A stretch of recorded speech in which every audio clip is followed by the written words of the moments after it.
Boss, can I take the Holio off? Are we going on YouTube Live? Okay.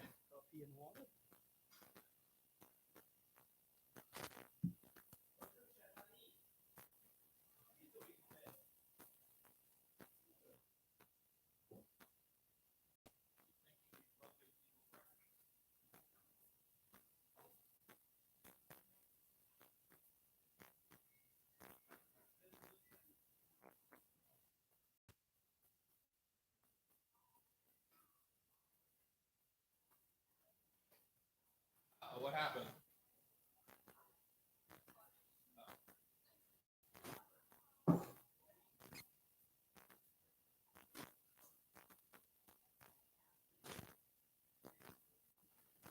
Andy, did you burn the muffins?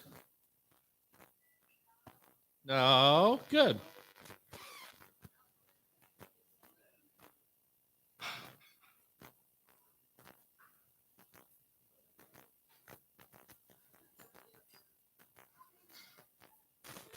We're going to put Amy on the mic. Okay. God, I washed my glasses. Woo. You can see. Amazing. How clearly can you see? Yes. Oh, some things aren't. Oh, no.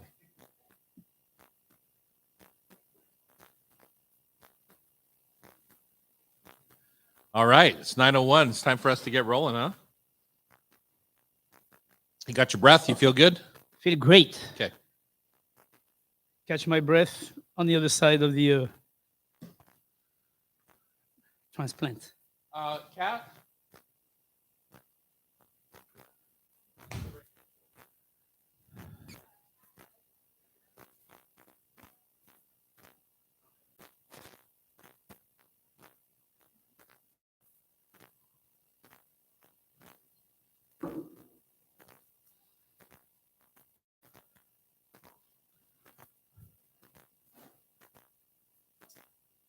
Come. Are we going to mention the fact that other fundraiser like, what's his name? Roy's and Alan are doing the You're welcome to. hospitality. Now, the Food and Wine Festival. I got to remember the name. You ready, Sean? All right. Welcome to the Hot Stove Society Show on Cairo Radio. I'm Tom Douglas.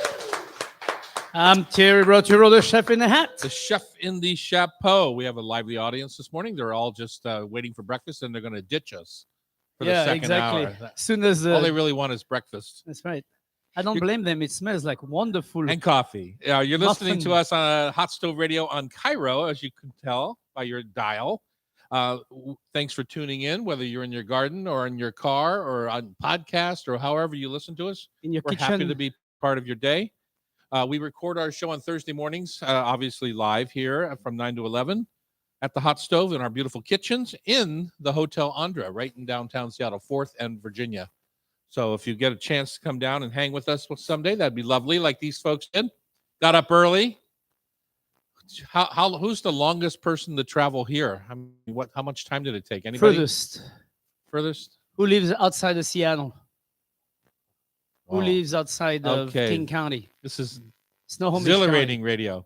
You can also tune in to us on the Tom Douglas & Co. and go to our YouTube channel, and you can sign up for free to be a what is it when you're on YouTube? You're a member. Yeah, that. Let's start this all over. This is a very low energy beginning here.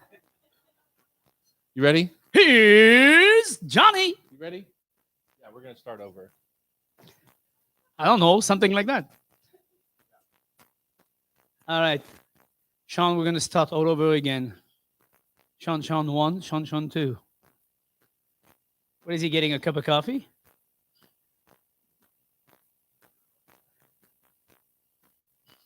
Low energy, huh? Well.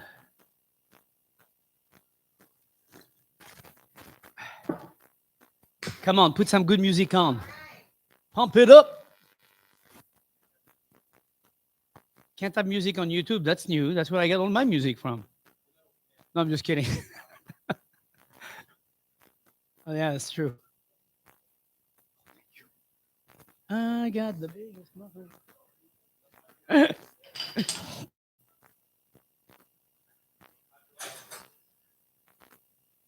was too hot. That was going on. Okay, Chef, are you ready? I am so ready.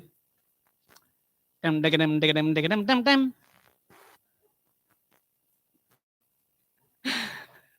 All right.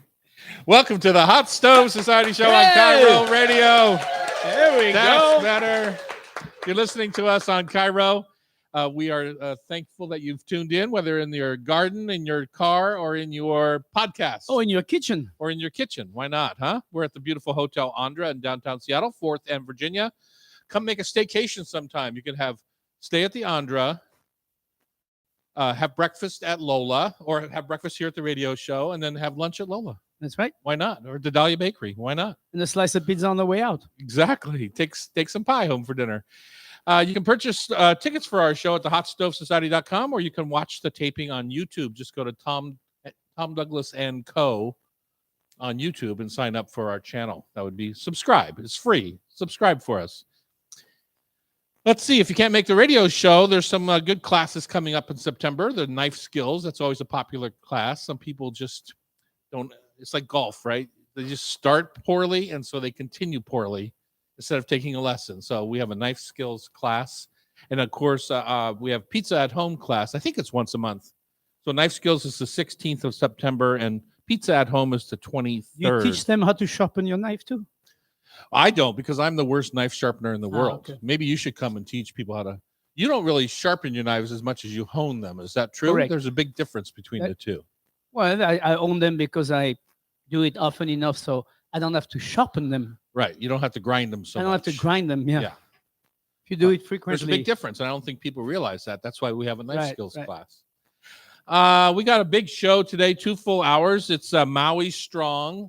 We're going to do an event here at the Hot Stove, and then we've also asked our listeners for some thoughts on how, as a radio show, maybe we could do our own event as a show team, both listeners and you and I. And so we're going to get into some of those suggestions in the second segment.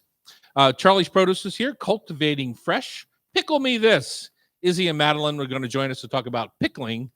It's a good time right now because we're in that part of the season where you've got an abundance of everything. It's time to put some stuff away. I just pickled some shiso yesterday because somebody Shiso? brought me enough shiso. Alice from Alice Garden brought me enough shiso to, so I pickled them because I didn't know what else to do with it because I didn't have I could have cooked them, I guess, but, they lose their flavor when you cook shiso. Just the leaves? Shiso leaves, You yeah, pickled stems. the shiso leaves? Oh, Oh. and the stems. I see. Whole bunch of them. You have to tell me about that. Alan Shapiro is going to join us to talk about the Cider Summit here in Seattle, the 12th annual, which is back on September 8th and 9th. Food in the news.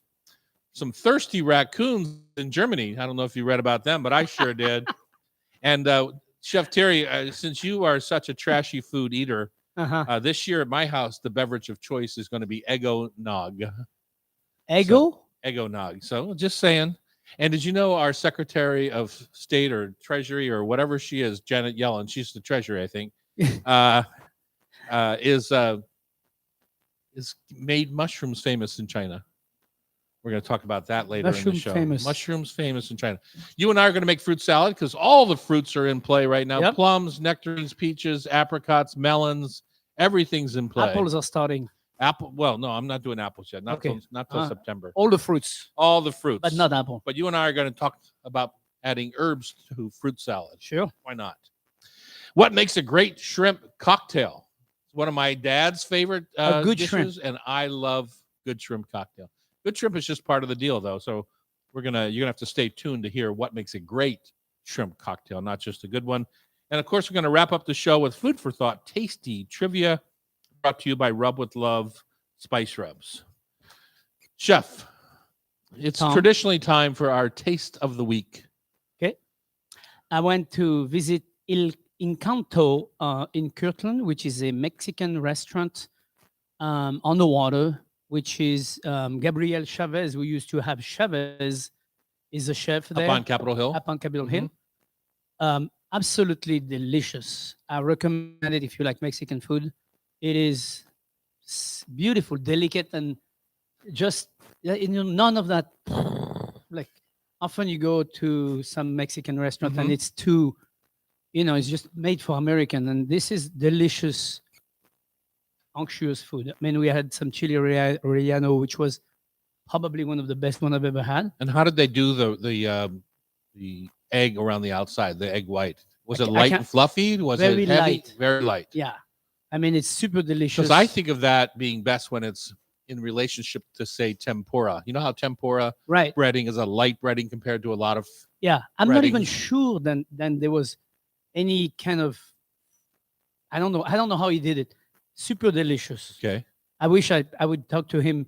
I wish he was there. He just left when I was finished, and I was going to talk to him, but he had to go home. So I didn't ask him, but we should have him on and tell us how he does all these beautiful dishes. Because I had a shrimp taco. Uh-huh. Sounds very simple and it was very delicious. Kind of a good take. Like I really enjoyed the one at your restaurant Uh-huh.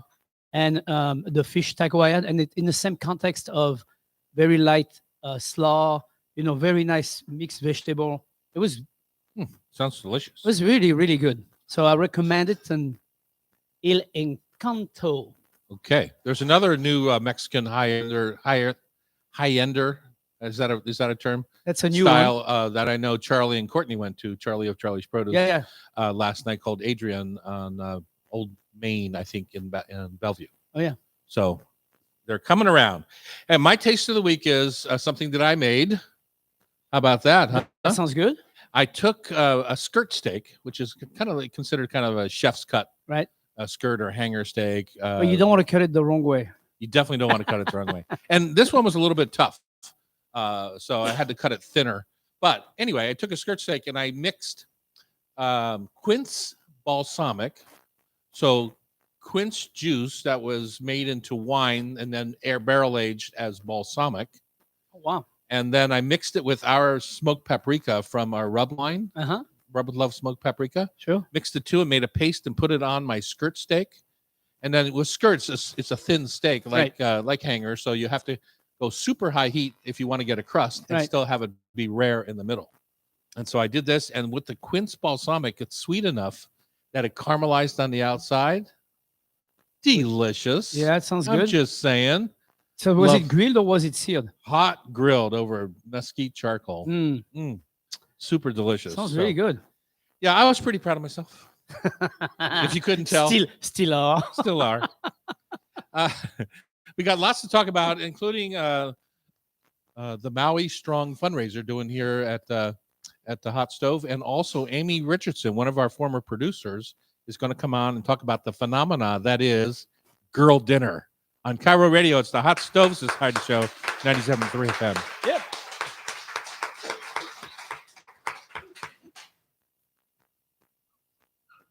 Girl, they wanna have fun. Girl. Girls, they wanna have fun. Whoa, girls, they wanna have fun. Sean, little hint. On the way back, Sean. Girls, they wanna have fun. Just giving him a hint so he can do the intro to the segment.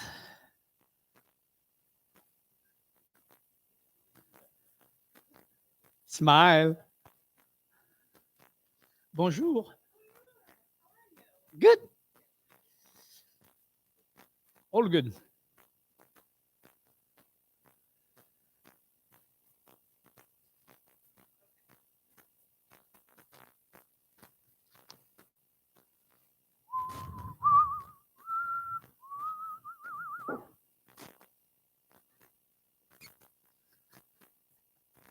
I'm not sure what's going on over here, but I think we need to relax.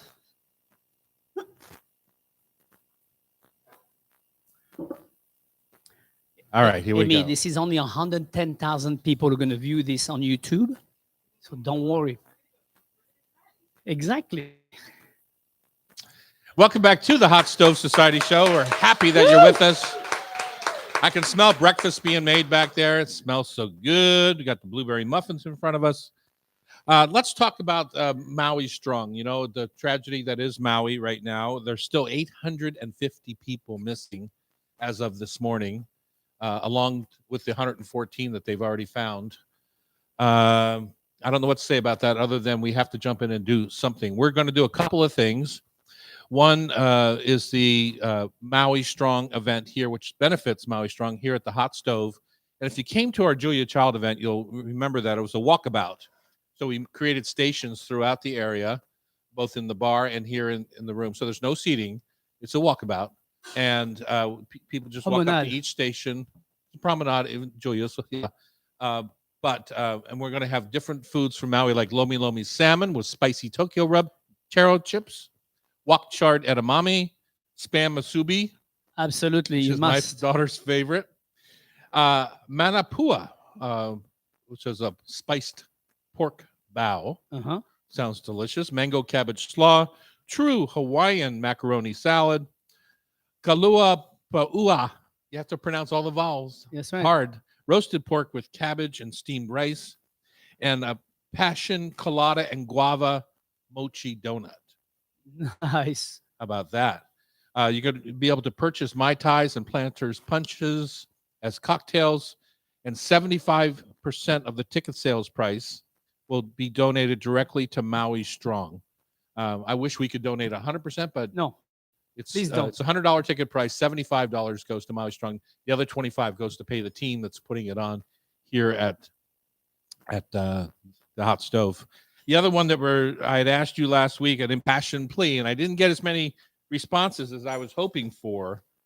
I got 4 responses, so I'm going to ask you one more time before we decide what we're going to do as a radio show. But I had asked you, our listeners, how do we combine the talents of Chef Terry and myself and you all to put on and do some sort of event? I mean, we do events for every cause there is, and we're happy to do it. But this time I wanted our show listeners to kind of jump in and give us some ideas of how we could do it together. So I got a few. One was have people donate their unused cookbooks and then do a book sale, and all the proceeds go to I believe it's the Soup Ladies over in Kirkland that are over there serving soup right now. We could decide what the charity is for that. A virtual luau was from Corrine, who was on the show last week playing Food for Thought Tasty Trivia. Right. So a virtual luau, that would be kind of fun. Yeah. And we could do 1,000 people for that. And if we could get everyone to donate $50, say, we would do it for free, and we'd use the room here for free, and but people would pay $50 for a ticket to come into the luau.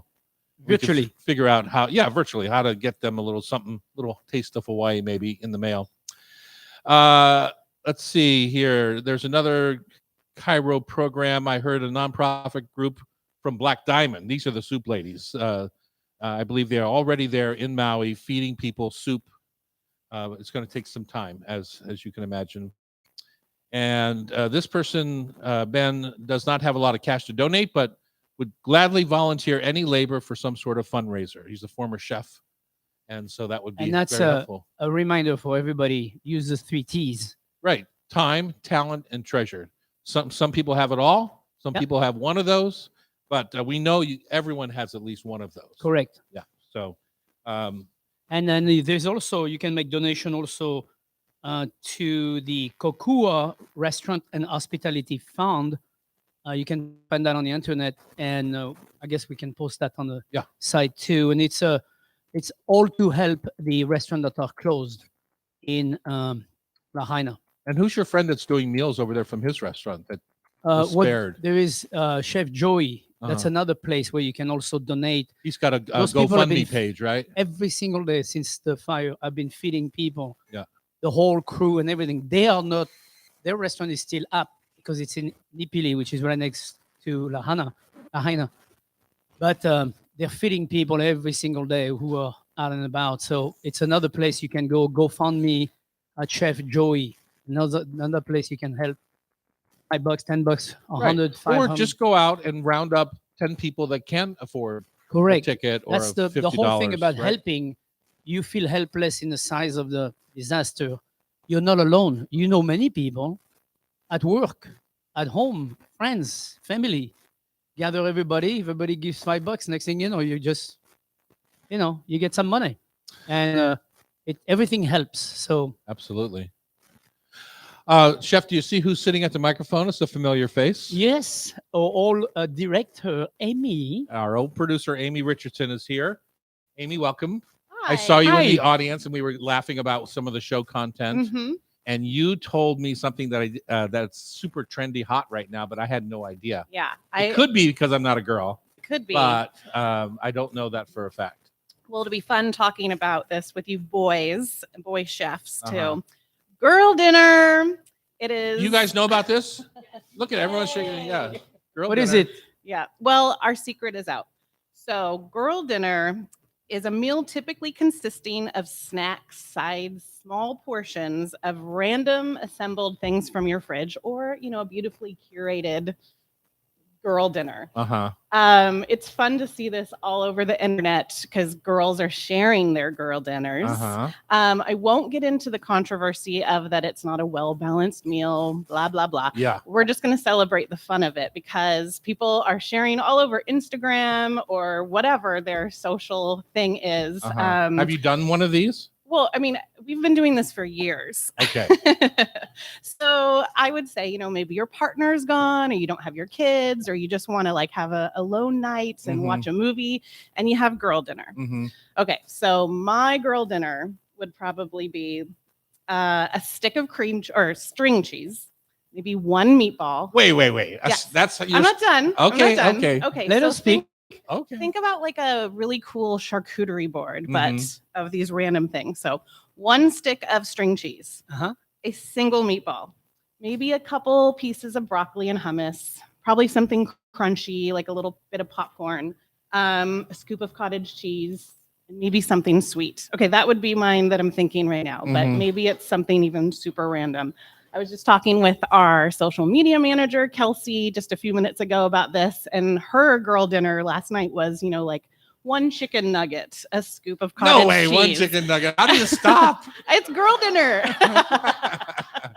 You could just assemble this all and you're just snacking on it. So do you invite a certain number that matches the amount of nuggets you have? Well, you just have more, you're not, your plate is a chicken nugget, a scoop of cottage cheese, Okay. a carrot, All maybe right. but it's all fun things that you love, but you're just snacking. Mm-hmm. So Girl it's mostly dinner. snacking, it's not like you say, oh, I'm going to make a dish tonight. It's more like snacking. Well, Yeah, it's not like all a these supper random club. things. All the supper club. It's No. not like a supper club. No, where you- it's like yeah. your dream charcuterie board. Uh-huh. And that is a girl dinner. And it's so fun. And girls have been doing this forever, You right? watch a movie? Do you read a book? What do you do? You do whatever you want to do. You just chat amongst yourselves? Yeah, no, wine is good. Ah, You forget the major that, just ingredient. fixed, that just fixed everything. Exactly. We've been doing this forever, but Uh-huh. our secret's out and it's fun and you should look at it online because Oh, girl here we dinner's go. fun. Now we're going to be Wow. looking at girls' dinner. That's Yeah. going to be If you're fun. having a girl dinner, I want a picture of Okay. a single chicken nugget that you're Yeah. hot stove Who at did not finish the tomdouglas.com. bucket? Exactly. I want to see a picture of this. All right. Thanks, James, for Yeah. filling us Thank in you. on this amazingly trendy subject. So good. So good. Up next, it's Charlie's Produce Time, Cultivating Fresh. We're going to talk a little bit about pickle. Pickle me this, Batman on Cairo Radio 97.3 FM.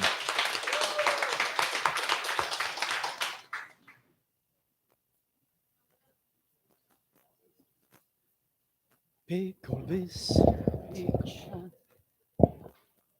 Dun-dun-dun. We finally got you two back, huh? Yes. Pump that chair, and you can pump that one over there. Okay, perfect.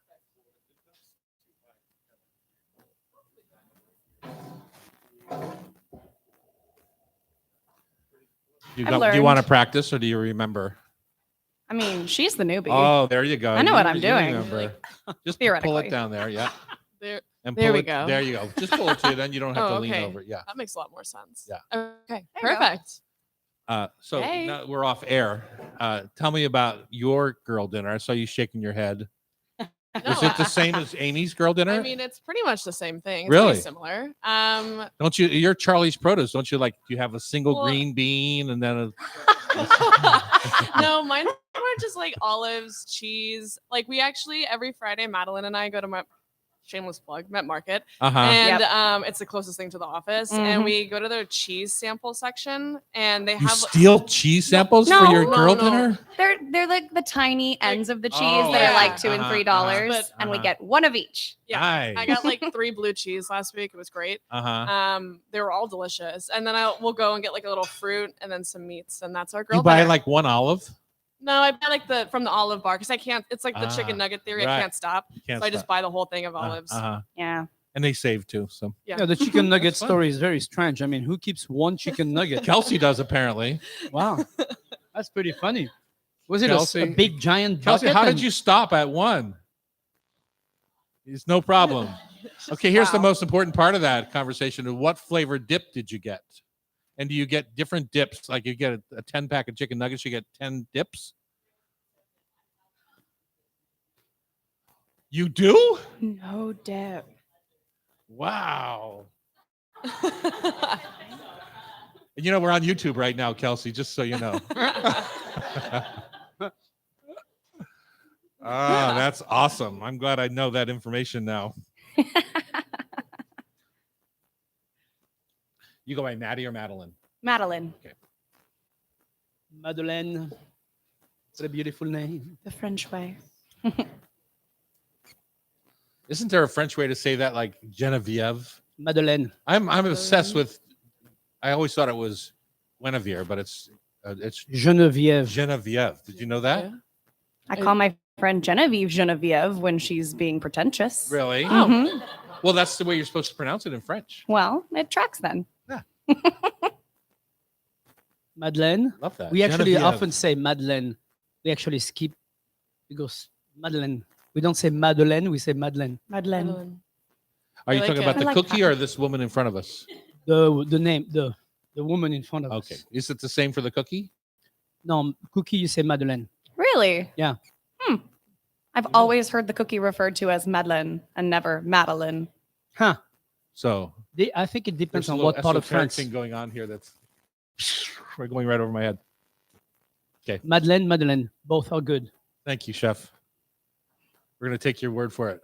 You've been practicing your French for a very I've long been time. practicing ever since I left Wisconsin.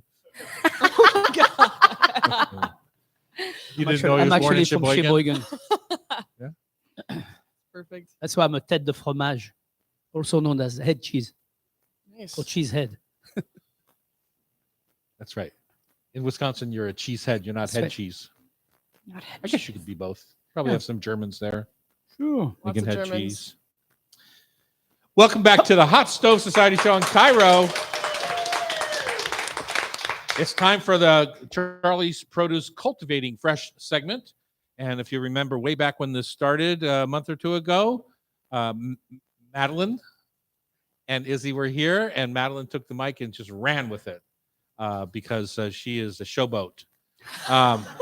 Which is why she has named this segment Pickle Me This, Batman. And so tell us, team, you're from Charlie's Produce.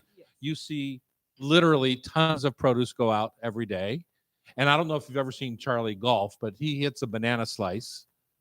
Just saying. It's totally I got appropriate. And tell us about Pickle Me This. Are you taking home produce from Charlie's? Are you going to the Met Market again and stealing one bean at a time? What are you doing? Where do we want to start here? We are both pickle enthusiasts, Uh-huh. not pickle professionals. Yeah.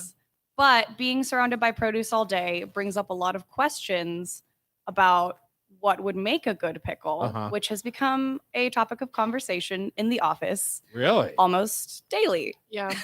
We just, back and forth. Uh-huh. Just So, about pickles. what makes a good pickle? We have a couple of those questions for you. In our Wait, opinion, I just asked a question.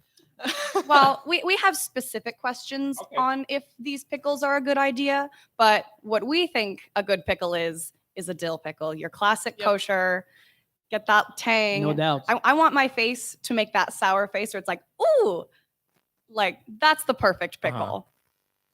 Have Do you you, like it with, have you ever- spicy or not? Just garlic and dill? All or- is good. All Yeah. is good. I kind of same. All Yeah. is good. All is good. so you're looking for sweet and she acidic said at the same dill. time? Never Oh, sweet. dill pickle. Yeah, we don't like Not the sweet sweet, ones not as sweet. much, We no. have a bit of a vendetta against sweet pickles. Really? Got it. So cucumber Yes. chips are not your deal. Mm-mm. They're not No. your jam. Have you ever Okay. had cornichon? The Mm-mm. Yeah. French I like cornichons. Those are great. cornichons are really, really good. I eat so many of those. So why are they're dill though, right? What I They're- like they're- is vinegar. I like the acidic part of it. Yeah. It's Mhm. really deep in acid and coriander and peppercorn in it, and a little tarragon sometimes depends on who's making them. It's not necessarily the pickling itself is more fragrant than just vinegar, Mhm. but the little gherkins that they use is just so nice and crunchy. It stays crunchy. That's one thing I like. I don't like mushy pickle. No. Oh, it's got to be crisp. Not Yeah. very soft pickle is not very attractive to me. Now, what about there's a couple kinds of pickles, right? There's Mhm. salt kind of pickled pickles, like Japanese plums or Kimchi kimchi, which or is just daikon packed with root. salt. A lot of those have a lot of food coloring in them too, besides the salt. But and then there's also the vinegar, which is what you were just Right. talking about, more of a vinegar-based pickle. What's your biggest surprise pickle encounter? Surprise pickle. Because it sounds like you encounter. might seek them out wherever you go. Like for me, it was the salted plums and how popular they are in Asian culture. I mean, kimchi is obviously super popular, but these are the surprise. And I think it's called taco, Tako, if I'm not mistaken. Oh, Mhm. The Octopus? yellow daikon. Oh. It could be octopus. I think I'm getting. Octopus. Taco is Taco not is octopus. Is that Octopus? October? Yeah. There's another one, the long yellow daikon root that's been pickled, or burdock root is Mhm. also Oh, another okay. one. But Most interesting. I think salted plum, as Mhm. you mentioned, the first time I heard of that, I was like, that's not a pickle. And then you Google it and you're like, okay, well, it does fall into the definition. But most surprisingly delicious was on Granville Island in Vancouver, BC. Mhm. There is a little pickle maker that makes primarily cucumber pickles. So kind of what you expect, but the absolute craziest flavors thrown in there. They have all kinds of peppers, all kinds of garlic. I think they had a ginger dill jalapeno that was Uh-huh. really chaotic, Uh-huh. but absolutely delicious. And ever since we started talking about this, I've been saying that it's time to go back and Right. buy all of their pickles I love because I that. cannot remember their name. And now I need to find them again. Now they're going to be sorry. You could have made them famous. it's Yeah, true. and I- Granville Island pickle, little pickler. And that's a true thing that you can definitely go crazy with the spicing of the actual vinegar or the brine you're using for pickling. Mhm. I mean, you can go nuts because there's a lot of options, especially this time of year in this part of the world. We have all these herbs in the garden. I mean, that's such an easy thing to do, to just take vinegar, a little water, sugar if you want into it, and then drop in some tarragon, tons of tarragon, or basil, or Ooh. rosemary, or so many different herbs. And then instantly you pick up that flavor. Whatever you add to that will definitely pick it up. So it's So a what were good- some of the questions you had for Chef Terry and myself? Ooh. Is he? I think our first question, and this is a Madeline conception here, is does pickling unripe peaches or nectarines in balsamic sound like a good idea? So does pickling unripe? Right. Well, because we Semi-ripe, so it's we- firm, 'Cause, so you it know, you've doesn't seen turn the to whole mush. green Oh, yeah, strawberry yeah, yeah, thing, yeah, yeah, right? yeah. Or green Mhm. plum Well, I thing. think I would try the nectarine first to find out if Okay. there is any flavor to it.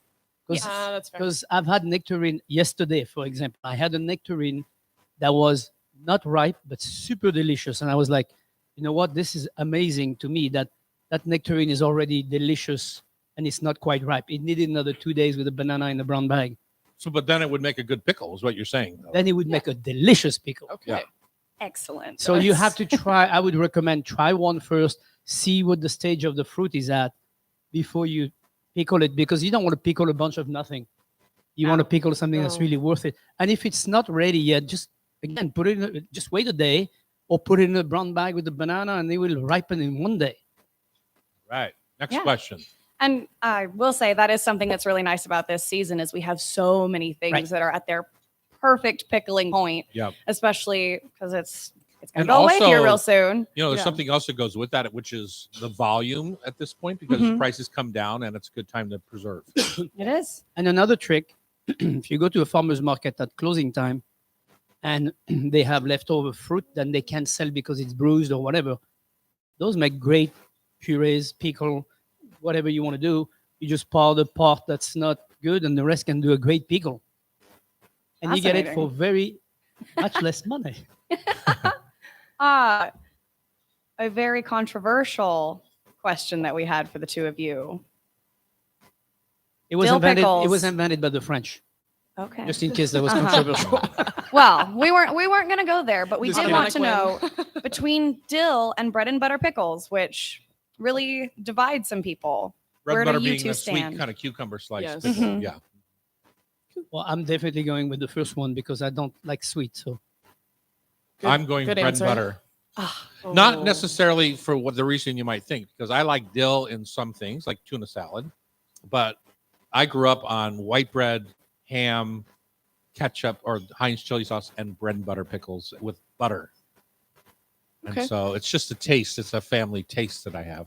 we'll say it was nurture, not nature. We'll so let we it can we'll let forget it slide just Okay. this time. All right. So one last question for you all: do you eat pickles by themselves, or as I just suggested, sliced on a sandwich? And will you sit and eat a half a jar of pickles? Yes. Girl dinner. I Girl was dinner. just about to say Okay. girl dinner. All right. I like a piece of toast with that. Do you? What about you, chef? Usually I eat them with other things, but I'm known to take cornichon and eat 6 of them before I sit down for dinner with more cornichon on my plate. So yes, I would say both. I'm definitely not going to stop at the fact that I'm eating it with something or nothing.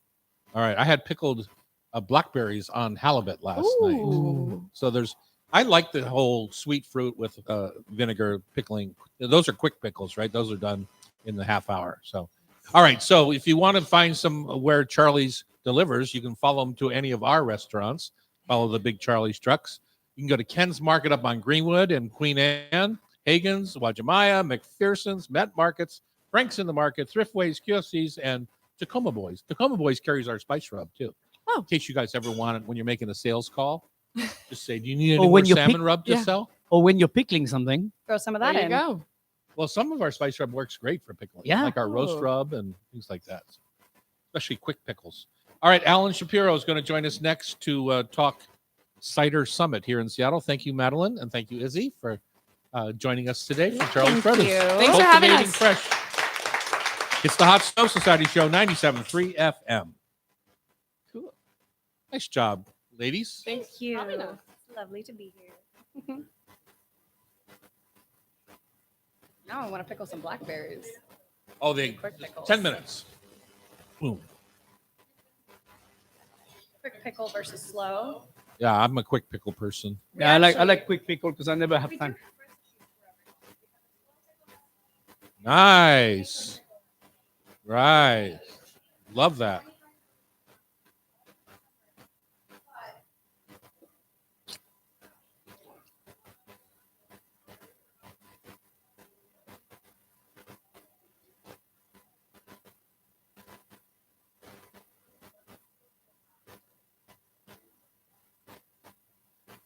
Easy. If you have bananas that are starting to go south a little bit, cut them in half. Call them.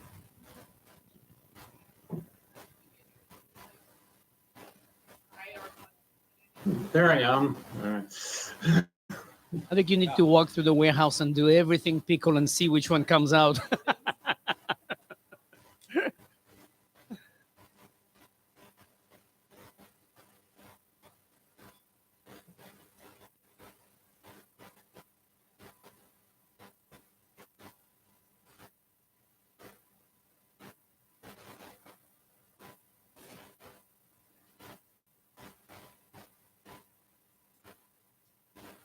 How's breakfast doing, you guys?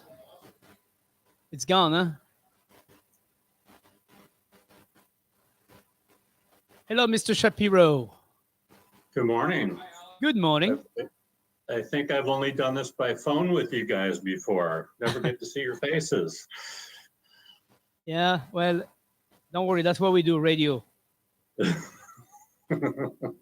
I've been told many times I have a face for radio. Yeah, we've been doing this for 23 years now. Wow. So I guess we're used to our face being on the radio. to.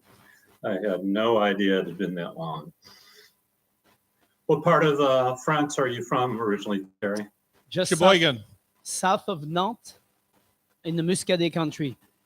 Okay. Lots of cider where I'm from, and especially just north of me. Yeah. I mean, the Normandy region and the whole Brittany is really big on cider. First time I got drunk on cider, I was 12 years old. I was on a Boy Scout, not Boy Scout, on a, like a Catholic, what do you call it, choir boy kind of excursion, going camping. And the Vicar that was with us, he liked his cider too. So we went to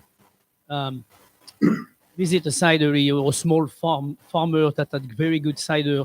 And unbeknownst to us, it was definitely nice alcohol in there. Yeah. Tell you one thing, out of the 20 kids that were there was about 18 of them that did need a nap after that. Most of my friends in England tell me they got their first drunk on, they sell big 2-liter jugs of cider in the grocery stores there. Right. No, of course. Yeah. But it's one thing that is really delicious is raw cider. I mean, I think that's completely different than a lot of the things we find here. Yeah. Yeah, except it comes with yellow jackets. Well, yellow jackets are, like everything else. I was talking to a guy playing golf with yesterday, and his wife was running, and a bee went into her mouth while she was running. A bee too? Flew right into her mouth. Oh, Thunder. wow. All right, Alan, are you ready to go? I think I am ready. All right. We are back in the Hot Stove Kitchens here in downtown Seattle. How's breakfast so far? You have ruby char there, a little Spanish tortilla, and some little hot seared chorizo sausages. So delicious little thing to go with your blueberry muffin and your coffee. Alan Shapiro's joining us on Zoom to talk about the 12th Annual Cider Summit, Seattle, which is back in town on September 8th and 9th. And we're excited to have him. Alan, tell us about the Cider Summit and what people can expect to find there. I know, let me guess, cider. Exactly. Nice to be back with you guys. This is our, we actually started in 2010. So, but for a couple of year interruption, we'd be on, year number 14. But at its, pardon the bad pun, at its core, Cider Summit is really about exposing people to the huge variety and styles of ciders with a real emphasis on Northwest producers. But we also like to have products from across the country and some of the classic cider producing regions around the world, England and France and Spain. And this year, I think we've also got Germany and Poland and some other surprises. So it's really the region's largest hard cider sampling opportunity. And we mix in some fruit spirits and some meads and a few cider slushies and lots of surprises. So in total, we have about nearly 50 producers and about 150 selections in total. Wow, that sounds like a fun afternoon. Where do you take a nap afterwards? That's entirely at everyone's discretion. But, So we want everyone to drink responsibly, right? Exactly. What are some of the highlights in Washington State? We've got a nice mix of cider producers that have been with us for a long time, like Finn River over on the peninsula. I think you're well familiar with, and Sure. Snowdrift Cider over in East Wenatchee, and then a couple of newer companies with a whole range of very modern, fruit-forward styles to classic. So there's a couple new ones. One's called Slightly Furry, another one called Dry Humor. More of an artisan producer that's been winning a lot of awards that's with us is Empirical Orchards in Snohomish. And so the really you can, we call it a kind of a, both the cider curious and the cider geeks can find something that they can enjoy. What would be your, if I was coming there for the first time and never had cider or don't know anything about cider, what's the way to get through that festival? Well, so we publish in advance an event guide, which I will hold up for you briefly, and that's downloadable on our site on the producers tab at cidersummit.com. And I encourage people to kind of have a plan. So a couple different ways to go. We have something called the Oregon Fruit Products Fruit Cider Challenge, where a dozen of our producers have done pilot batch fruit ciders, and we're actually doing consumer popularity vote via QR code. So focusing on something like that's fun. As more of a cider geek, personally, I like to go to what we call our Heritage Cider Pavilion. And that features 10 cideries who are really making orchard cider. And so it's a great place to get to know different varieties of cider apples and really, taste the artisanal nature of many of the producers in this region. So if I'm going to have a drink during the festival at all, usually I'm a little too busy, but I'll be hanging out over there at the Heritage Cider Pavilion. When you say orchard cider, are you talking about orchards that specifically grow heirloom apples of different varieties to make a blended cider? Predominantly, some are making blends, but there are also single varietal ciders that'll be available there, like Golden Russet, for example. There'll be Macintosh, which is not, quite as much of a cider apple style. And so people can get a feel for both. I think generally cider makers like to blend, but I think the single varietal tasting is really interesting and educational, which has always been a component of the festival as well. One of the things that caught my eye, Terry, at the Cider Summit is probably more my style, which is you can buy a plate, like a hosted four-course plate, that will be from 11 a.m. to 12 p.m. on Saturday, and that features a variety of Finn River. So you're taking one cidery and kind of getting a variety like you would at a beer tasting Right. at a brew pub, and then it matches them up with Cypress Grove cheese and Salt Blade handcrafted meats, and that's more my style of, rather than just going and getting a pint here, a pint there. Right. I like the whole food combination thing. Yeah, me too. It's much more my style of going through that kind of, especially, I think that's very educational. And if you want to get education, don't start with the 16 ounces because you're not going to go very far. That's a brand new feature for us this year. And so as you were mentioning, there's going to be 4 pairings featuring Finn River, Salt Blade handcrafted meats, Cypress Grove, and their sister company, Cowgirl Creamery. And so that's a separate ticket for we'll call pre-opening on Saturday from 11 to noon, as you mentioned. And that's really limited availability. So if people are interested in doing that, and it's terrific. We've all been there where you have to sit down with those tasting sessions and come up with these pairings. And so we did that a couple of weeks ago, and I think people will really enjoy it. And I would encourage them to grab that ticket as soon as they can before it sells out. And you do need to have a regular festival admission ticket as well to participate in that. That's very fun. Yeah, my dream is, not my dream, my wish is go to a festival like this and pay a price for having a 3-ounce glass where I can go through anything I want during the festival and just pay one single price and just get a sample of everything so I can test it and educate myself about cider. Then I go back and buy the 16 ounces from where I want to. Terry, people I think are really enjoying more interesting, unique, and curated experiences really within the festival. And so that's something we wanted to experiment with this year. And then as you were kind of referencing, Terry, we've also done something brand new for this year, which is our big garden, our big pour garden and lounge area. So if you just want to sit back and have a little bit larger glass of cider, and we actually brought in a local brewery for the first time as well. You can hang out and enjoy the great views on Lake Union and watch the boats and the seaplanes take off, and hopefully enjoy a beautiful late summer day on the water. All right, Alan, give us the deets on how people get tickets, where this is taking place. You have about a minute. Sure. We are on Friday and Saturday, September 8th and 9th at Lake Union Park, which is right in front of Mohi on the water. So you can head to cidersummit.com, click on Seattle, and you can get your tickets online, which we strongly encourage. You'll save some time and some money. There's also VIP tickets available, which will get you in exclusively from 2 p.m. to 3 p.m. on Friday, an hour ahead of everyone else, if you want to have the chance to talk to cider makers, get a few extra tastes. And also you can hit our producers page on the site, and that'll take you through the full list of cider makers, and you can download our event guide and look through all 150 ciders so to plan your visit. So again, cidersummit.com. So quickly, one apple, then you would prefer to make cider with one. Oh, I think the one that was the eye opener for me was Kingston Black. Kingston Yeah, nice. Black. There's your answer, Chef. There you go. I'm going to take a float plane from the Blue Ridge Park, where I live, down onto Lake Union and just fly right into the Cider Summit. Sounds That's Right classy. there, you'll land right at the Big Four Garden and Lounge, is right next to the seaplane. I love that. Get away. All right, thank you, Alan. We've got another hour of deliciousness coming your way, including thirsty raccoons in Germany, some magic mushrooms in China, all sorts of deliciousness on Cairo Radio. It's the Hot Stove Society Show, 97.3 Stay FM. with us.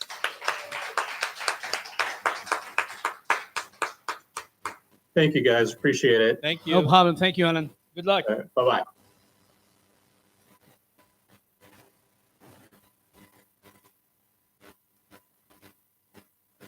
What was the name of that apple? Kingston Black. Okay, just want to make sure people listen. Oh, he was testing you.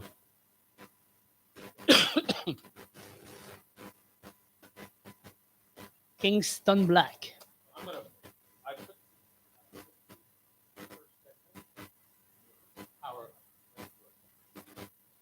The second segment or first segment? Oh, yeah, I get it. Last week I had it right before trivia. Right.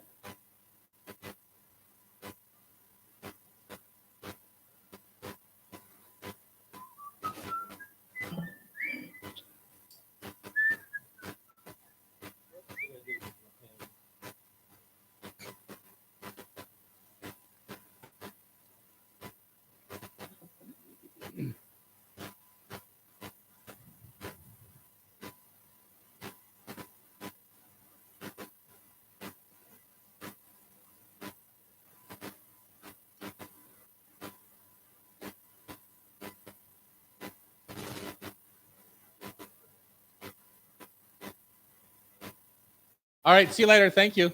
Bye. Did great today.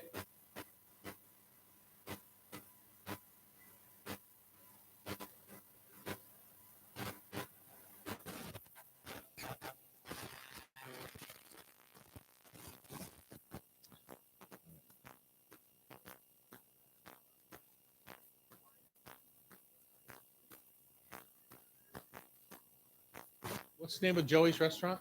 Chef Joey's is the name of Oh, the, no, I don't know. of the I don't know the other one, GoFundMe. but he's on a GoFundMe. Chef Joey's on a He's GoFundMe. got 3 restaurants.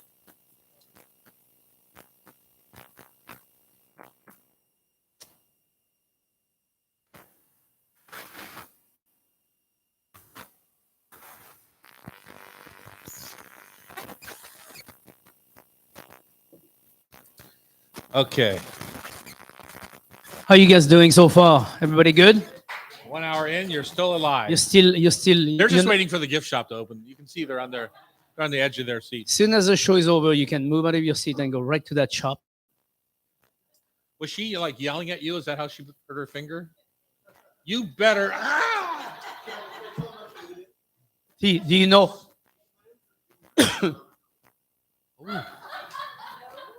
Ooh. No means no. I'm not wearing this today. Okay. Yeah. But she hasn't learned yet because she still goes like this. All right, ready? Hour number 2. We're back. It's time for hour number 2 on Cairo Radio. It's the Hot Stove Society show from the Hotel Andra in downtown Seattle. We're on the second floor in the back where the hot stove kitchens are, our little cooking school where we do events. Magic. With lots and lots and lots of events, both private, like business events, and also public classes like knife sharpening skills. And I'm doing this Saturday night. I'm doing, or when is that? 2 nights from now. I'm doing a salmon class where we're butchering Nice. literally whole salmon with Trident Seafoods. So looking Good to forward teach that. people how to butcher their own salmon. And you are Tom Douglas? And yes, I am. And chef in the chapeau, Mr. Roturo. Absolutely. He only talks in rhymes. Chef, we have food in the news. We do. And I sent you a couple of things. Yes. And I'll get your take on this. I stopped laughing about a minute ago, but There's one thing going down in China last couple of weeks when Janet Yellen was there. The U.S. Secretary was setting off a culinary craze. She had a dish of magic mushrooms that apparently, if they're not cooked all the way, can send you into some sort of alternate atmosphere. all I want to know is the interest rate down? No, no, exactly. It wasn't magic enough. It was her first restaurant. She got off the plane and went right to this restaurant in China and loved the mushroom dish so much that she had 4 plates of them. And now it's a craze around China. And apparently, if you don't happen to cook these all the way, they've got some psychedelic qualities to them. So And that's probably what she wanted for. Miss Yellen is saying that they were cooked all the way and she's just fine. Uh-huh. But she's going to go on. Miss Yellen doesn't know what happened between 9 and 10. Exactly. Another one that caught my eye. I'm going to read this. In 2023, beer-swilling raccoons aren't the first time that the little critters have been spotted having a drink. In 2019, a visibly drunk raccoon was seen stumbling around the Christmas markets of the city of Erfurt, Germany. The animal observed himself by drinking whatever. Oh, excuse me, I said that wrong. The animal overserved himself by drinking whatever mulled wine was left in the mostly empty cups and briefly entertained themselves with a woman's shoes and then passed out on a doorstep. A spokesman for the Erfurt Police Department told a German news outlet that the raccoon was obviously intoxicated before adding that a breathalyzer test on the animal was not carried out. They spent the night in jail and released the next morning. We hate to report that although local officials hoped to take the animal to a shelter, he was instead put down by the city hunter. Now, is that any way to treat a drunk raccoon? Apparently, 100 years ago, somebody introduced raccoons to Germany. They are not native species, and they are now... That's who the hunters are looking for. well, the hunters took out 200,000 last year. The urban hunters did. And so there's still many, many, many more. The Germans like them, I guess, because they like to wash their food first. Right. So there's a part of German society that are big fans of the raccoons. Huh. But apparently they love beer. They went 200,000 is a lot of raccoon. Yeah, they went into somebody's kitchen, opened the refrigerator, and took out all the beer and drank it. I can't make this stuff up. No, of course, because it's in the news. And then last on my food in the news, and this is Chef Annie here at the Hot Stove is very fond of this thing. This is by Jalissa Castrodale. Between the juggle of constantly changing schedules, household errands, family outings, or busy work days, it can often feel impossible for parents to find moments they can savor for themselves. That's true. Have you run into that? You have 2 kids. Of course. Yeah. Well, I have a suggestion for you. Okay. All right. Eggo brunch in a jar makes it easy for parents to kick back when they're not caring for their little ones. So whether parents want to punch up a weekend brunch or savor some of those classic brunch flavors during their downtime, this feel-good Eggo-inspired. You know, Eggo is a waffle, like a frozen waffle, Oh, yeah, right? the brand. Oh, you were looking at me like you didn't know what I was talking No, about. I thought you and said. forgot I that thought you were misspelling don't ego. eat, I was like, what? Yeah, you don't eat junk food. I forget. I do eat junk food. This feeling good Eggo inspired liqueur is the perfect meal. As of this week, Eggo Brunch in a Jar Sip and Cream is available in retailers throughout the U.S. and can be purchased online in some states. It's unlike its more seasonal sibling Eggo Nog. Sugarland's new Brunch in a Jar is designed to be enjoyed throughout the year. Working with Eggo to bring Eggo Nog to life was a tremendous experience. We're thrilled. You can taste the bacon, you can taste the French toast, you can taste the waffles, and even the omelet, the Eggo and the omelet. Of course. Yeah. So everything is in a jar? I mean, everything is in the can? That's the idea, is that all those flavors show up in your brunch in a jar through the Eggo Sounds very natural. I love that. Yeah, it's delicious. Sounds like something from the farm, I just thought I would get you that for Christmas because the Eggo farm. at sometimes you want to cook yourself an Eggo waffle at any time of the day. Sure. Okay, No, thank you. that's But yes, disgusting. I agree. Luckily, they've already dropped the product, but I was going to talk to you about the Krispy Kreme M&M in a donut thing that was going on around the country. What was that? Say again. They were making Krispy Kreme donuts and stuffing them with baby M&Ms. And what happened? Somebody in the audience said, "Ooh, yum." Oh, yum. Yeah, so the chocolate melts and the sugar and No. They yeah. So luckily, it's off the menu. We don't have to worry about that. okay. Did they get in trouble for it or? No. It was a planned So it was really big. It must have been really went big. nationwide. Wow. Only in America, as they say. Some of these things can, I thought putting in a hamburger on a glazed Krispy Kreme was over the top, but Yeah, that is. I know I get chills when I eat a If you Krispy wa- Kreme donut because of the sugar, and I can't imagine adding M&Ms to that. I can see it. I mean, once you're You cannot. when you're that Chef. deep in sugar, I might as well go for broke. I think it would be good to have like a Mars bar, cut it in small pieces, and put that in a donut. You do. Yeah, because that would be like falling apart, like caramelly, and I think that'd be good. Okay, in the break, I'm going to vomit, and then we'll be right back to talk about making fruit salad with herbs on Cairo Much Radio. better. It's the Hot Stove Society Show, 97.3 FM. I got to figure that out. I even pre-read those, so I wouldn't stumble over all my grossness. Stumbled.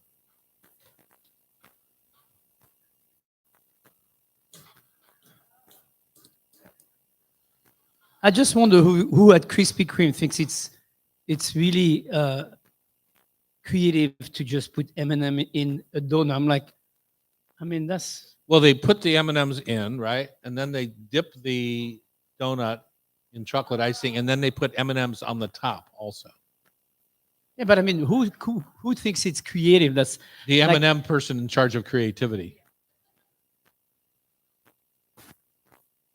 See, they know. Yes, I think an 80-year-old could do that in their own kitchen, and that's in- probably where it started. Yeah. A lot of. Now that would be good. I've Yeah, seen that. yeah, I like yeah. that idea. that's already more That's a creative to me. classic. Or a nice little, cooked spinach in the middle of your donut. Yeah. All right, let's make a fruit salad, chef. We're back. It's the Hot Stove Society Show, I'm Terry Rotero, the chef in a hat. and I'm Tom. And our audience is some of our audience is grossed out about the last segment. Others are licking their lips. So it's just the way the world works. Let's cure the grossness that we just went through in that last segment with a delicious seasonal fruit salad that utilizes herbs. Sure. Okay, you want to get started? Watermelon fruit salad. Okay, Right now, the make water. one that you haven't made before because you use the feta one all the time. No. Watermelon and anise isop. If you have any anise isop in your garden, this is the time to pick because it's gonna go very quickly here. At the end of summer, it goes quickly, and especially the top part that's got all the seeds and all the flowers in it. That makes for a great seasoning because it's more powerful. There's more flavor in it, so the impact is bigger. So that and a little drizzle, just a tiny bit of rice vinegar and watermelon. And you put that together with a little sea salt at the end. And if you want feta cheese, you can add it. If you don't want it, you don't have to have it. Another recommendation is diced, very small diced of hot chili pepper in it. And it brings a very beautiful heat to the dish. Mm-hmm.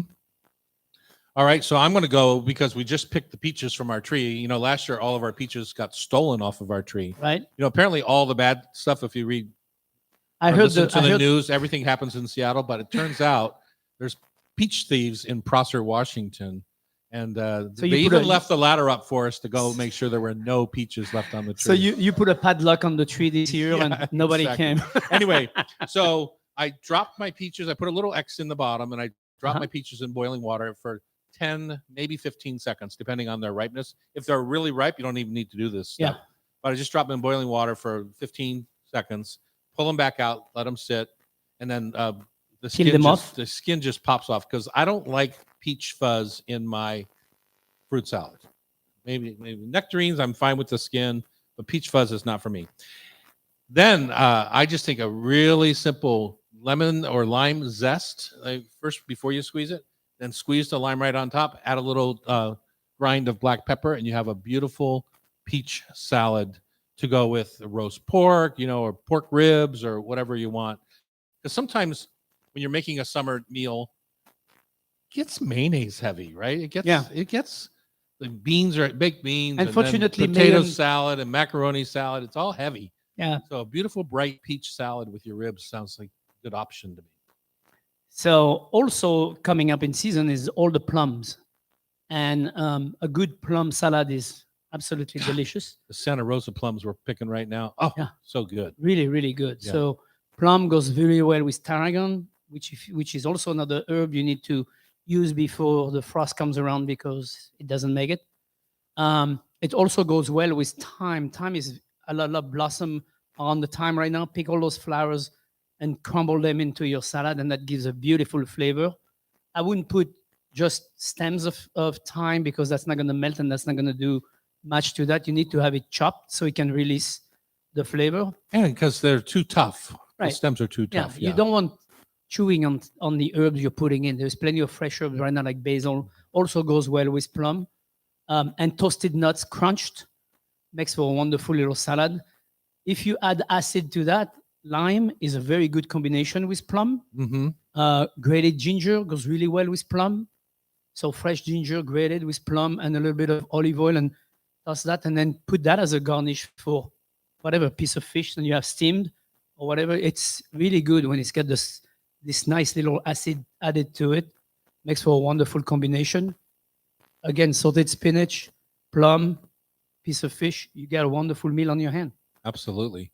We're just about maybe 2 weeks away from picking all of our table grapes that we have growing along the orchard. I was gonna do next. That was And good. they are surprisingly good. I think we're so used to these commercial grapes that don't have a ton of flavor. These are surprisingly delicious and would be a great little combination. They're purple, so maybe with a little red cherry tomato or the gold. What are the golden ones called? I don't know, Golden Jubilee or something like that. The little golden tomatoes. So a nice combination of color. And then I love a little fresh horseradish. So you just, to me, tomatoes and horseradish go great. So you just grate a little fresh horseradish, not a lot. It's not like you're making a rib steak or something, just a nice little accent flavor of fresh horseradish. You'll be surprised because people don't really know what it tastes like. Right. Fresh, right? They're used to the jarred stuff. And this is just a beautiful, it looks like a grated Parmesan when you grate it. So, And then tomato, of course, is in full season right now, all the way until the end of September, mid-October. So pickle your tomatoes, and you can do curing tomato in sugar, and then the next day you take white vinegar and you put all that on top, and then you bake the whole thing up, and put it in jar and can it for the winter. You'll have a wonderful tomato jam on your hand. And you can use that in the winter, like if you're doing a roast pork or roast chicken or even a pasta. You take it out of the jar and you just put garlic and olive oil, render that gently, add all the tomato on top of it. You don't need to cook it for very long. It's already cooked, basically. So I'm surprised you just- put the sugar in there. But the sugar is to render all that beautiful tomato, so the tomato starts breaking down. Mm-hmm. I don't want to do it with salt because it would be over salted. And the sugar is because there's so much acid in tomato, then it will be almost like we were talking about, Sweet, sour kind of. sweet Yeah. sour. And to me, this is the way to make ketchup.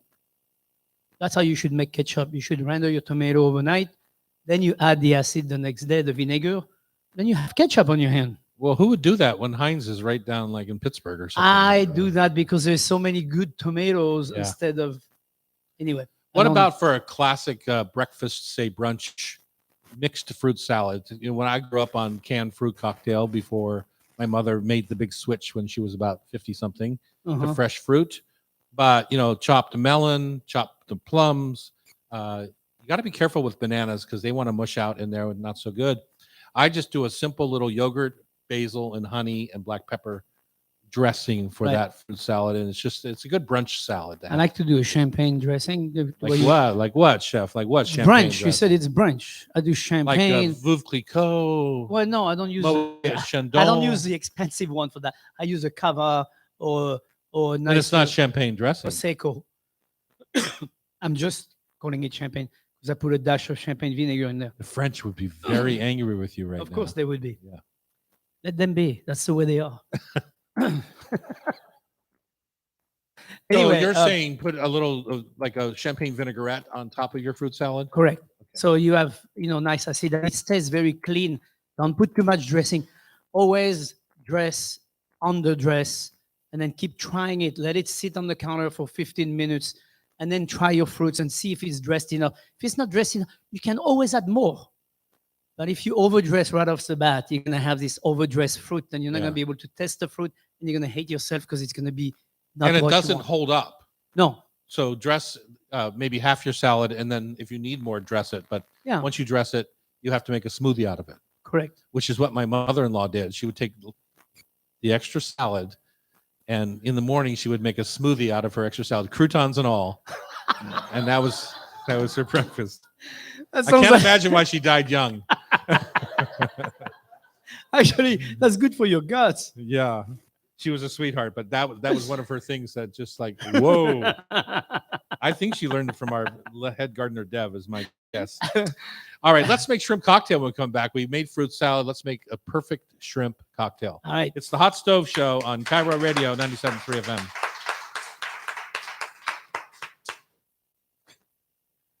Croutons and all.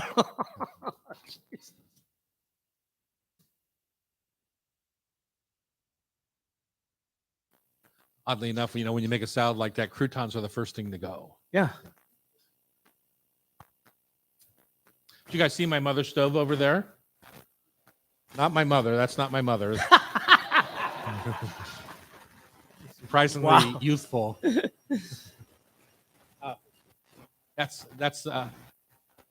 I fought him for that, arm wrestled, but oddly enough, that was one of our siblings. I have 6 sisters, a brother, and a stove, and that's the way my mom treated it, like it was a sibling of one of her children. So, as you can see, it's in perfect shape. And Unbelievable shape. bought in 1953 for $253 on a 10-year payment plan.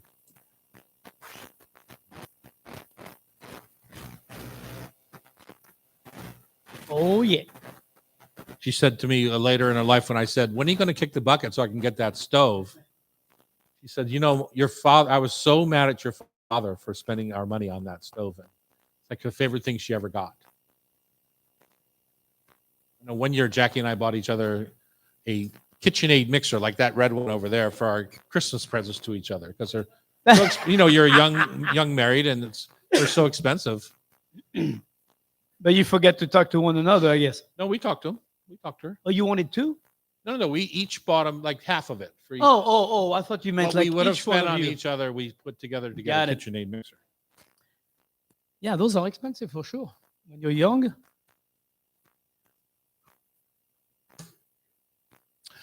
All right, let's have a shrimp cocktail, shall we? Why not? It's the Hot Stove Show. That's what we do here. We learn how to cook right here at the Hot Stove. And I'm Tom Douglas. And I'm Thierry Roth, you wrote the chef in a hat. And Chef, I don't know if you grew up on shrimp cocktail. I doubt you did. No.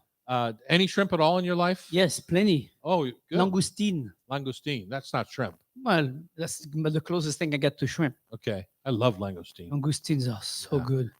Uh, Cold or hot. Mm. Yeah. You eat them somewhat cold. You eat them the same way as shrimp cocktail, right? You Yeah. just have to shell Well, 'em. except it wasn't a cocktail sauce. It was a aioli or Right. some nature of a mayonnaise. Let's talk homemade about mayonnaise. the shrimp first. Yeah. Okay, so I wrote down a few questions to ask your opinion on, because I know that you're going to do it a more classic way, and I know I'm going to do it the way I was brought up, where my dad loved shrimp cocktail, but it was all about quantity for him. It wasn't about quality, which is the way he ate in Sure, his life, sure. right? That's just the way he was. The shrimp themselves. So I tend to buy wild Gulf of Mexico shrimp. Yeah. That are not harming the environment, supposedly. They're Size Marine 16. Stewardship Council certified, blah, blah, blah. Size 16 to 20. Right. So when you see that in a grocery store, 16 to 20 means on average there's 18 to a pound, Right. right? And so that's kind of how that, when you see 21, 25, so on average, there's 23 to a pound. That helps you decide if you know you're going to serve a 5 shrimp cocktail, it helps you know how much to buy. Also tells you an idea, gives you an idea of the size of the shrimp. So shell on or shell off so I pickle them. I put pickling spice in boiling water, and then I just put my shrimp in, and then I pretty much turn the heat off. Exactly the Yeah. same. So shell on or shell off? Off. Keep the tail on so people can grab it, Uh-huh. but take the shell So off. you don't like the idea of peel and eat shrimp? No, not because I'm going to present it with a Okay. little, A pizzazz. a little salad in a And glass. as the French would say, and My idea of a shrimp cocktail is shrimp hanging from a glass, which is very classic, right? Mhm. And then a little salad in the middle of I would do like a cucumber pickled, light pickle cucumber salad in the middle. Mm-hmm. And then I would have if you make me make a ketchup sauce, I will make, like I was mentioning Nobody's making you make anything.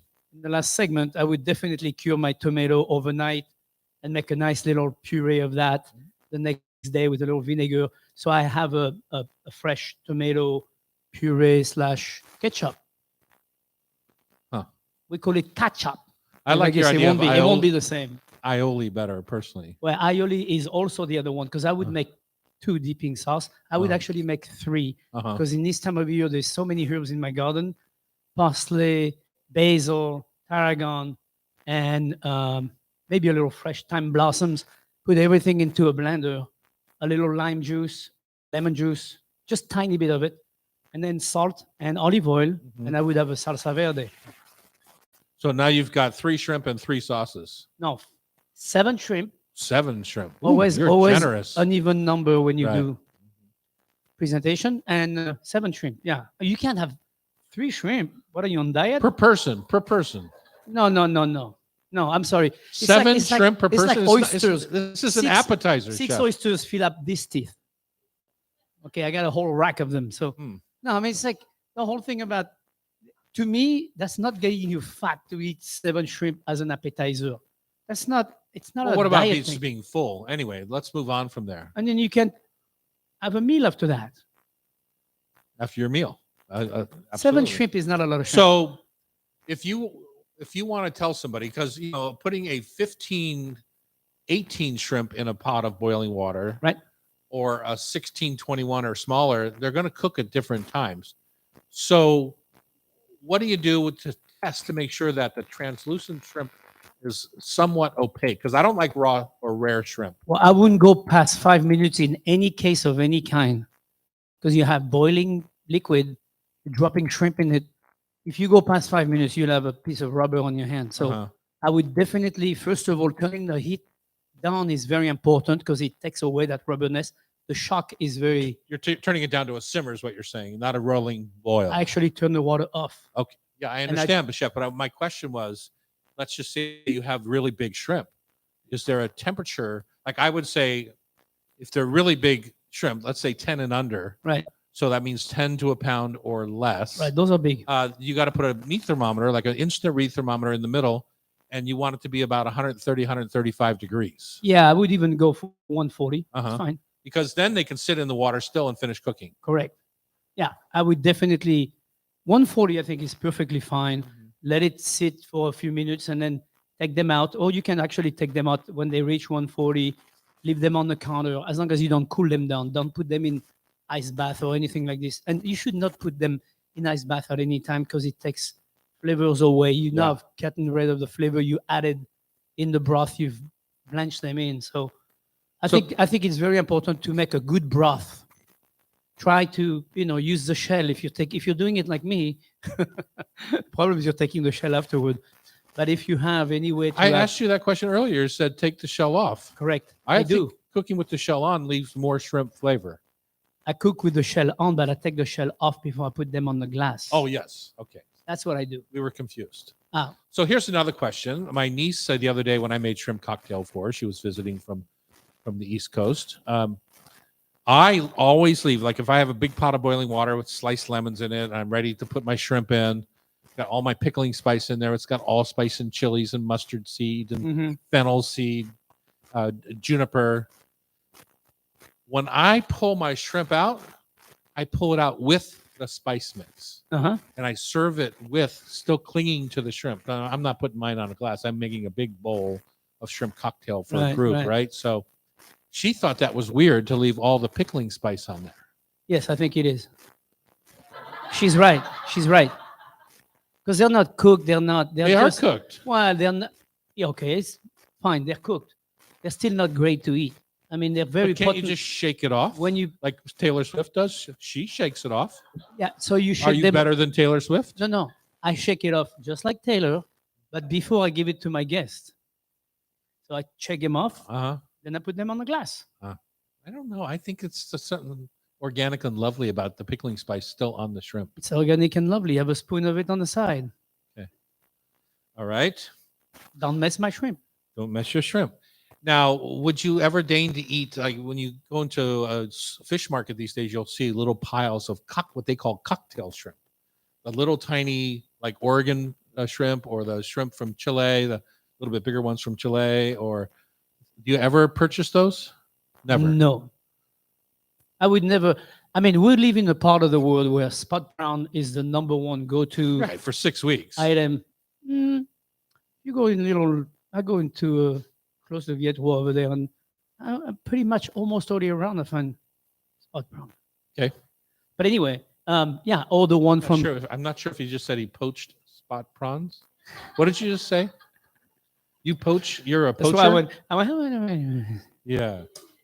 But anyway, no. No, I would never buy those. Okay. How about that? If I not sure they are 100% clean and well raised, I will not touch them with a 10-foot pole. How's that? I have a 10-foot pole. I'm just. I Yeah, try think not to. there's. Yeah, I don't like the little tiny, like Oregon shrimp. Bay shrimp, it's called, right? Yeah, those little bay shrimp. But I don't mind the ones from Chile. They're about an inch and a half or long or so.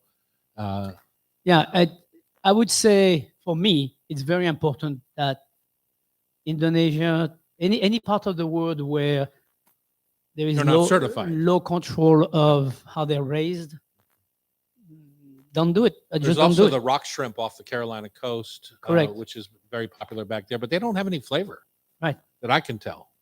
You see them a lot in fritters and. No, I mean there's a few things like this, and I don't know. I try to just. I don't do shrimp cocktail very often, so when I do it, I'm just going to think about it, just like salmon, just like everything else. It's like wild only, and I don't know. So the one thing that I left out was I make a tomatillo cocktail sauce for Mm. my crab cakes down at Etta's or at Seatown, and that is just raw tomatillos with fresh horseradish and toasted mustard seed, and Sounds potent. it's good. Yeah, it's good. Sounds like it would kick. I like how it. A lot of crab cakes have a mayonnaise binder, so I just like how the acid jumps in and perks up the heavy. Sounds like it would be good Okay. with a roast pork. I made crab cakes at home the other night. My nephew, who's 9 years old, this whole thing about coming to Seattle, he wanted to cook dinner together with me. It was so sweet. So we made dinner together. We made gnocchi he really wanted to make. We made crab cakes because that's his favorite. Just all sorts of deliciousness. He went and caught salmon that day with Captain Keith, Oh yeah, and I filleted the fish with him, and then we had salmon for dinner. And 9 years old, 9 years old. chefs in the house. Exactly. Okay, we're going to return to Food for Thought Tasty Trivia brought to you by Rub with Love Spice Rubs on Cairo Radio. It's the Hot Stove Society Show, 97.3 FM. All right, who's gonna come and play tasty trivia? That finger is still working, I see. The whole time it's like this, and now it's like this. Sir, would you like to come up to the mic? What's your name? Bruce. And who else? You will? Okay, right here.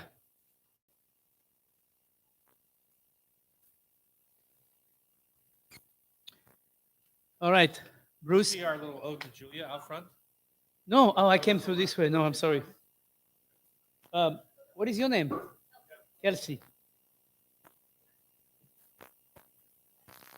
All right, Kelsey and Elsie, Bruce. she's the one who wants the Krispy Kreme donut. I thought it was in the dough. Oh, in the dough. That's what I thought. said That, originally, that's what I thought originally too. 5 That's a sisters lot. and no brothers, but 6 sisters. And There you go.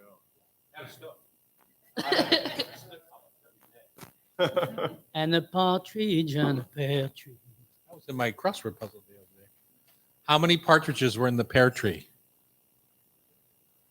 One. One. Well, I had to sing the song to know it. I would have too. Did you made me think? I'm like, I thought it was Exactly. one. Thought it was one. All right, you guys, you ready for the? So get really close to the mic, please. Okay. No, closer, You can Closer. practice. closer. Listen to How about me. that? Ah, that's Listen to good. me. And listen to me. Oh, Don't you want to be sexy on the mic? yeah, I'm so sexy. Yeah. I'm so sexy for you. I'm so sexy for myself. I'm sexy and I know it. Oh boy. Who sang it? I can't- LMFAO. Come on. LMFAO. LMFAO.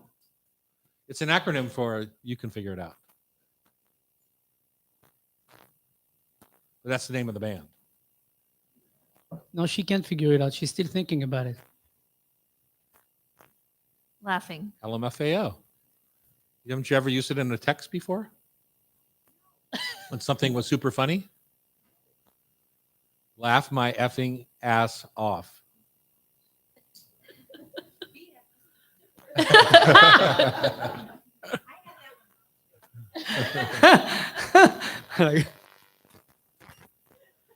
Big fat deal. That's funny.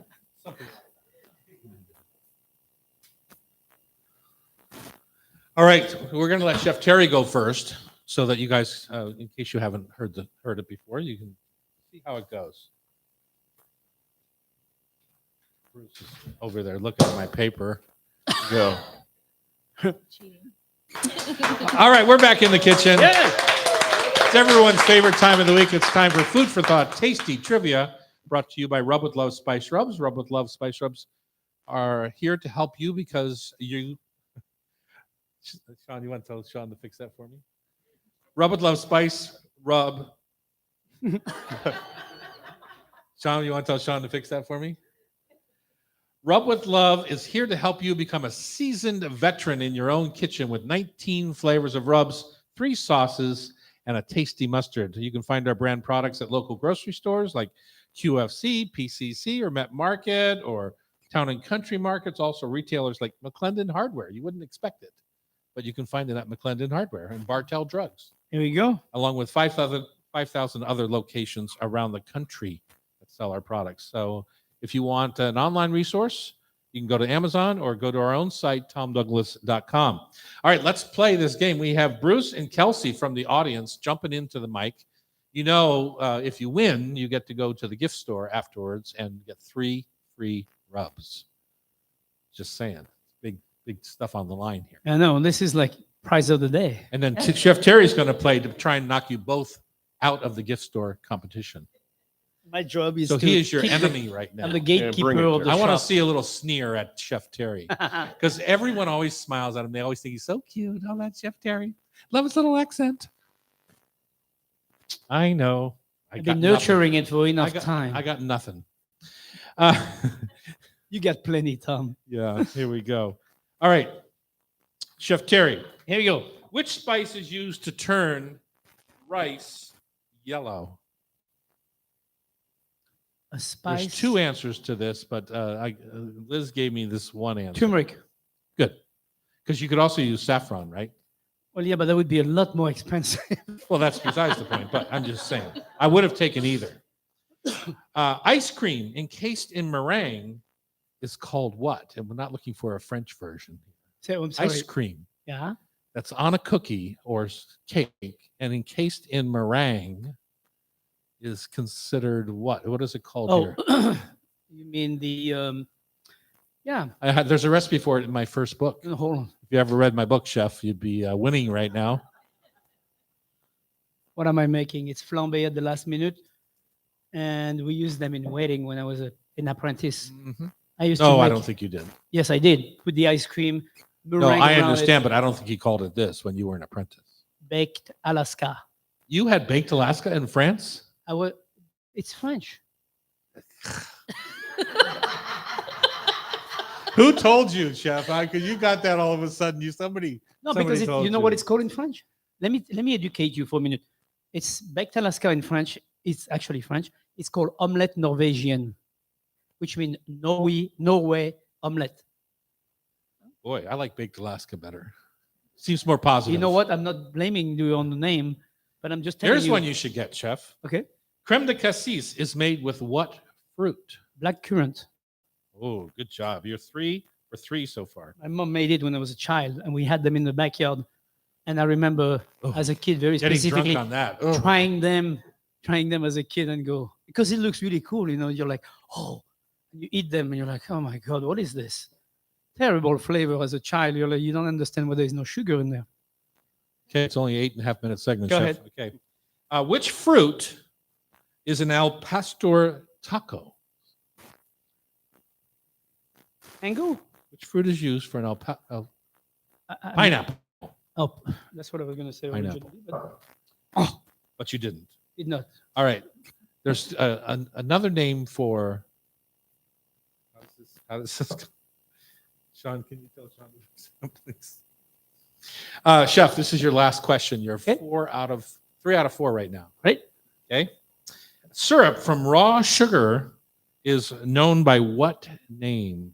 Syrup from raw sugar. Looks a bit like creme de cassis. I have no idea right now. It's not coming. I have no idea. It's in my barbecue sauce, my famous ancho Chile. molasses barbecue sauce. So Chef. molasses, I guess. Yeah. So you don't read my book and you don't use my barbecue That is sauce. true. Both, yes. You know, I've been drawing in that book a lot. All right. 3 for 5 is your total. Sort of molasses. nice job. So I'm sorry, one more time. Molasses is not cooked sugar? It's syrup from raw sugar. Or raw sugar, not. it's Oh, known I by- was in my head, I was thinking uncooked. I'm like, Yeah. what is that? That would be sugarcane juice Got it. or beet juice. Got it. Kelsey, are you ready? I am You ready. look ready. You got your glasses on. So it's going to be Yeah. you easy. look very studious right now. All you have Well, to do let's is hope. beat. Let's hope. All you have to All do right. is beat 3. Okay. Lindt, Lindt, is a brand of chocolate from which country? Lindt. Switzerland. Who is this woman? Right off the bat. Nice Very job. nice. You win. I always wasn't thought it sure came with from that, your but- belly. Lent. That's where you pick up from your belly. What garnish is used in the drink Negroni? Garnish. So we know that it's An got. orange peel. I don't even Oh, have to yes. give you a clue. What is up with that? Yes. Yes, indeed. Orange peel is right. And sometimes actually put a lighter to it and Yep. Yeah. give it a little burn right over the glass, right? Yeah. And it sparkles and all sorts of goodness there. When eating sushi, what is the purpose of the ginger, the pickled ginger on the plate? Cleanse the palate. Did you look at my questions? No. before? Oh, I That's sent it. exactly the answer. Cleanse the palate. I sent it to her last night. Okay, 3 for 3. You're Okay. you're flying. Okay. You're flying so much. Okay, we're that- done now. Yeah. We're done. You're flying so much that flying fish is the national dish in which Caribbean country? Jamaica. Belgium. What? Just saying if you were listening. That was funny. I was like, what? Since when Barbados. did somebody move Belgium to? I got her good that time. Okay, another country question. Okay. Stella Artois beer is from which country? Belgium. Yes. Very good. 4 out of 5. 4 You out beat of me. 5. Nice job. You've taken Chef Terry out of the race. Yeah. Now you That have was not- my goal. I'm not getting the rub. Now you have to worry about Bruce. All right. Anything you want? go, Should we Bruce. knock him in the knees, or should we do anything to kind of distract him? No, I'm feeling good. You're I'm feeling good about confident, 4 out of so- 5. Okay. All right, Bruce, it's your turn. Bruce, what kind of whiskey traditionally goes into a Manhattan? Rye. Oh, nice start, Bruce. 1 for 1. Confidence, full blast. I like that. Yeah. Paprika is, this is a very much a country quiz here. Paprika is sometimes referred to as red pepper from where? Hungary. Yes, indeed. 2 for 2. If you look over in our spice rubs over there, you might want to get one of these this afternoon if you win, because there is a jerk rub over there. Which country is jerk famous? The famous jerk spice from? Jamaica. Jamaica. Need a jerk. That didn't quite work out. Yeah, 3 for 3, Bruce. Here we go. Calvados is made from which fruit? Apples. Wow. Are you a foodie? Do you consider yourself a foodie? Yes. Yes. Look at it. Your wife saying yes. Did she break her finger on your face? No, and I can't tell the story of how she Okay, really broke all it. right. All right. And one more country question. Chorizo is a sausage from which country? Spain. Oh, we have our a winner. 5 out Those of questions. 5. Nice job. Sorry, it took you out. That's right. Yeah, all but right. we're going to let you shop anyway for Oh, 3. No, awesome. only 2. No, you get 2. Only 2. Okay. Okay. Okay. You have to be. Two's- you- Two's better than nothing. so- So there Exactly. you go. I get Just for 0. So volunteering. If you want to be part of the show like Kelsey and Bruce, you can join the community at YouTube Live at Tom Douglas & Co. or buy a ticket to join us right here in the studio. That's a more likely option at hotstovesociety.com. The show is produced by our team here at Tom Douglas, including Liz and Sean. And then Sean, don't call me Del Torre, is at Cairo, who does the editing. Also, remember, if you miss any episode of our Hot Stove Society show in Cairo, you can listen via podcast. Just subscribe with your favorite podcast app. thanks for listening and have a fabulous weekend. All right. Nice job, you guys. Nice job. Bruce, you rock it. Never come back, okay? Keep an eye on Bruce. He seems a little shisty. Knew all the answers too fast.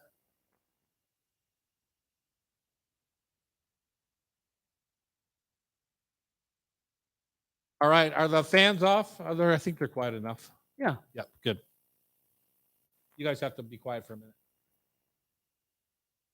I'm Chef Tom Douglas. And I'm Terry Roturo, the chef in the hat. This afternoon on the Hot Stove Society radio show, we talk about. We took out that one, didn't we? I was just going to tell you, you should look at that. Don't say that one.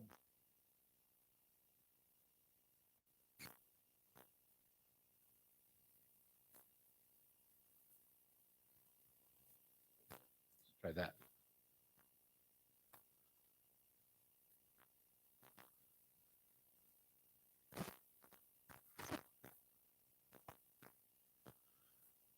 Hi, I'm Chef Tom Douglas. And I'm Terry Roturo, the chef in the hat. This afternoon on the Hot Stove Society radio show, we talk about Maui Strong, girl dinner, pickle me this, food in the news.